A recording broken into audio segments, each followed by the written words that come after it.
Isa sa mga pinaka-napapansin kay Eman Bacosa Pacquiao ay hindi lang ang kanyang mga laban sa boxing, kundi ang dami ng brands na kumukuha sa kanya bilang endorser. Sa murang edad at nasa early stage pa lamang ng kanyang professional career, meron na siyang mga brand partnerships tulad ng Bench, Fellow Medical Group, Swatch, Yamaha, IM Worldwide, WeatherGuard at marami pang iba. Sa industriya ng endorsement sa Pilipinas, ang isang rising athlete or celebrity ay maaaring kumita ng 500,000 hanggang 3 milyong piso sa bawat endorsement deal, depende sa laki ng brand at kontrata. Ibig sabihin, kung pagsasamay ng mga brands na ito, may posibilidad na ang kanyang endorsement income ay maaaring umabot sa ilang milyon hanggang higit 10 milyong piso kada taon. Bukod pa sa kanyang kita sa boxing fights at showbiz projects. At habang patuloy na lumalaki ang kanyang pangalan sa sports at entertainment, maraming fans ang nagtatanong, magkano na nga ba talaga ang kinikita ni Eman Bacosa ngayon?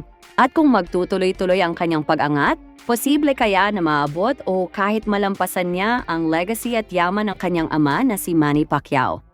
Sa video na ito, susuriin natin ang kasalukuyang career ni Eman Bacosa, ang mga brand na kumuha sa kanya bilang endorser, ang estimated na kita niya ngayon at ang posibleng future ng kanyang career sa boxing at showbiz. Kung suportado mo si Eman, huwag kalimutan mag-like, comment at mag-subscribe. Maraming salamat po sa suporta kay Eman.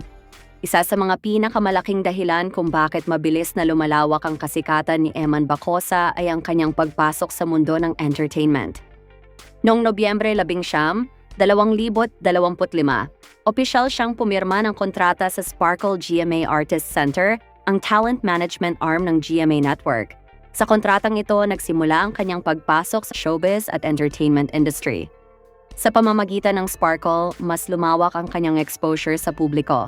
Dahil dito, posibleng makita si Eman sa mga TV shows at talk shows, commercial endorsements, entertainment projects tulad ng acting at guest appearances, celebrity events at brand promotions.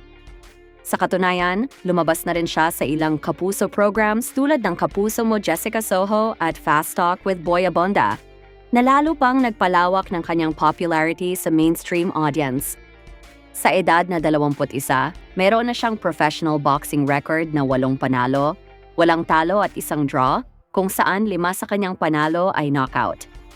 Ibig sabihin, kahit maaga pa sa kanyang career, nananatili siyang undefeated fighter sa lightweight division. Isang magandang simula para sa isang boxer na nagsisimula pa lamang sa professional level. Isa sa kanyang pinakabagong laban ay naganap noong February 2026 sa Tagbilaran City, Bohol, kung saan tinalo niya ang Indonesian fighter na si Reynold Kundimang sa pamamagitan ng 4th round stoppage matapos ma-knockdown ang kalaban ng 5 beses. Sa laban na iyon, ipinakita ni Bacosa ang kanyang control sa ring. Hindi siya nagmadali sa knockout at pinili niyang gamitin ang tamang timing at malinis na suntok para tuluyang tapusin ang laban. Bukod sa kanyang performance sa ring, isa pang dahilan kung bakit mabilis siyang napapansin ng publiko ay ang kanyang connection sa boxing legend na si Manny Pacquiao. Pero sa kabila ng malaking pangalan ng kanyang ama, malinaw na sinusubukan ni Eman na gumawa ng sarili niyang identity sa boxing. Isang fighter na hindi lang umaasa sa apelidong Pacquiao, kundi sa sariling talento at performance sa ring. At habang patuloy siyang nananalo sa boxing, unti-unti ring tumataas ang kanyang popularity, media exposure at value bilang isang athlete. At kapag tumataas ang popularity ng isang boxer, kadalasang sumusunod dito ang mas malalaking opportunities, endorsements, sponsorships at mas malalaking laban sa hinaharap. Habang patuloy na lumalakas ang pangalan ni Eman Bacosa sa boxing at entertainment, unti-unti rin siyang nagiging paboritong kunin ng mga kumpanya bilang endorser. Dahil sa kombinasyon ng boxing career, showbiz exposure at social media popularity, nagsimula nang makakuha si Eman ng iba't ibang brand partnerships mula sa local at international companies. Isa sa pinakamalaking endorsement na nakuha niya ay ang pagiging brand ambassador ng IM Worldwide, kung saan siya ang naging isa sa mga mukha ng kanilang produkto na IAM Amazing Organic Barley Gummies, kasama si Piolo Pascual. Ang partnership na ito ay isa sa mga unang malaking endorsements na nakuha niya bilang rising athlete. Bukod dito, naging ambassador din siya ng international watch brand na Swatch, kung saan ipinakilala siya bilang isa sa mga bagong mukha ng brand sa kanilang promotional campaigns. Sa fashion industry naman, naging bahagi rin siya ng mga campaign ng kilalang clothing brand na Bench, isang kumpanya na matagal na nang kumukuha ng mga sikat na artista at athletes bilang ambassadors. Kasama rin sa mga brand na nauugnay sa kanya ang Bello Medical Group, isang kilalang beauty and aesthetic clinic na madalas kumuha ng mga celebrity endorsers. Sa construction at industrial sector naman, naging bahagi rin siya ng promotional campaign ng WeatherGuard kung saan lumabas pa ang kanyang billboard sa Davao City. Bukod sa mga ito, napansin din siya ng isang malaking international motorcycle brand, ang Yamaha. Sa ilang promotional activities at events, nauugnay rin siya sa brand na ito bilang isa sa mga young celebrity riders na kumakatawan sa lifestyle image ng kumpanya. Sa ngayon, ito ang ilan sa mga brand na nauugnay kay Eman Bacosa bilang endorser o ambassador. Para sa isang batang boxer na nasa early stage pa lamang ng kanyang career, malaking bagay ang pagkakaroon ng ganitong klaseng endorsements. Sa boxing industry, kadalasan ang malaking kita ng mga atleta ay hindi lamang nanggagaling sa laban, kundi sa brand partnerships at sponsorship deals. At habang patuloy na tumataas ang popularity ni Eman Bacosa sa boxing at showbiz, marami ang naniniwala na ang mga endorsement na ito ay simula pa lamang ng mas malalaking brand deals sa hinaharap. Sa susunod na segment, pag-uusapan naman natin ang isa sa pinakamalaking tanong ng fans. Magkano nga ba ang posibleng kinikita ni Eman Bacosa ngayon mula sa boxing, endorsements at showbiz projects?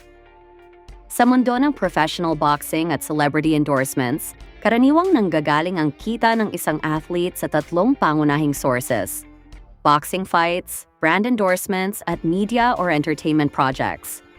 Sa bawat laban, tumatanggap ang isang boxer ng tinatawag na fight purse, ang bayad para sa mismong laban. Para sa mga rising professional fighters, ang bayad sa bawat fight ay maaring umabot mula 300,000 hanggang mahigit 1,000,000 piso kada laban. Depende sa laki ng event at popularity ng fighter. Habang mas lumalaki ang pangalan ng isang boxer at mas nagiging exciting ang kanyang fights, tumataas din ang kanyang fight purse. Bukod sa boxing, malaking bahagi ng kita ni Eman Bacosa ngayon ay nanggagaling sa kanyang endorsements at brand partnerships. Sa ngayon, nauugnay siya sa ilang kilalang brands tulad ng I Am Worldwide, Swatch, Bench, Bello Medical Group, WeatherGuard, Yamaha at marami pang iba na brand. Ang isang rising celebrity endorser sa Pilipinas ay karaniwang kumikita ng 500,000 hanggang 3,000,000 piso bawat endorsement deal, depende sa laki ng brand at sa kontrata. Kung pagsasamahin ng mga brand na ito, may mga observers na nagsasabing posibleng umabot sa 5,000,000 hanggang 15,000,000 piso kada taon ang kanyang potential endorsement earnings habang patuloy siyang sumisikat. Isa sa mga brand na opisyal na kumuha sa kanya ay ang I Am Worldwide na nagpakilala sa kanya bilang kanilang brand ambassador matapos ang isa sa kanyang boxing victories. At habang lumalawak ang kanyang exposure sa media, mas tumataas din ang kanyang value bilang isang celebrity athlete.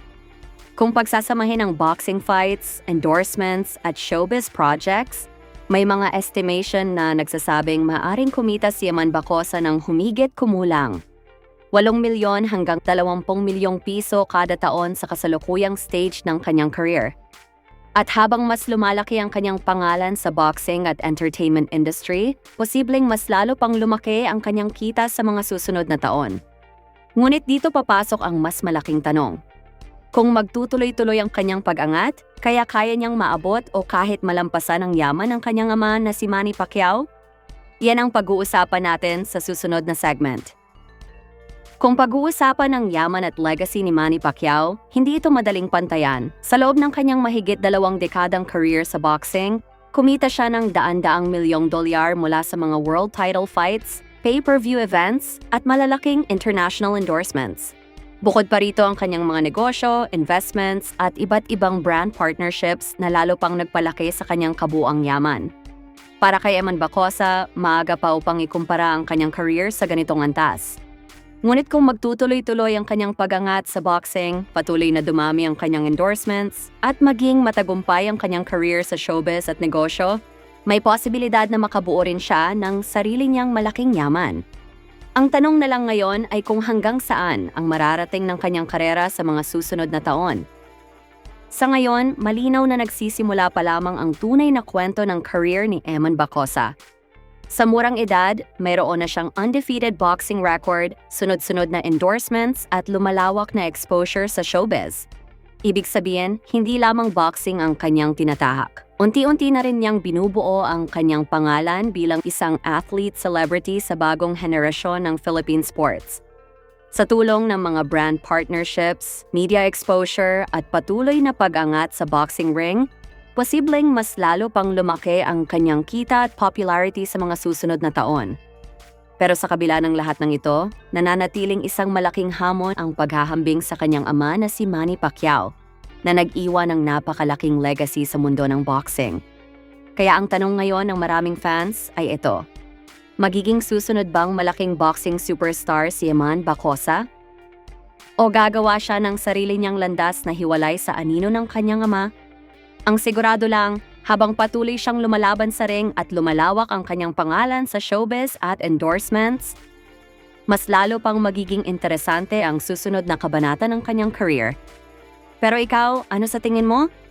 May potential ba si Eman Bacosa na maging susunod na malaking pangalan sa boxing ng Pilipinas? I-comment mo ang iyong opinion. Kapag nagustuhan niyo naman ang videong to, huwag kalimutan mag-comment, like at subscribe sa channel. Maraming salamat po sa panonood.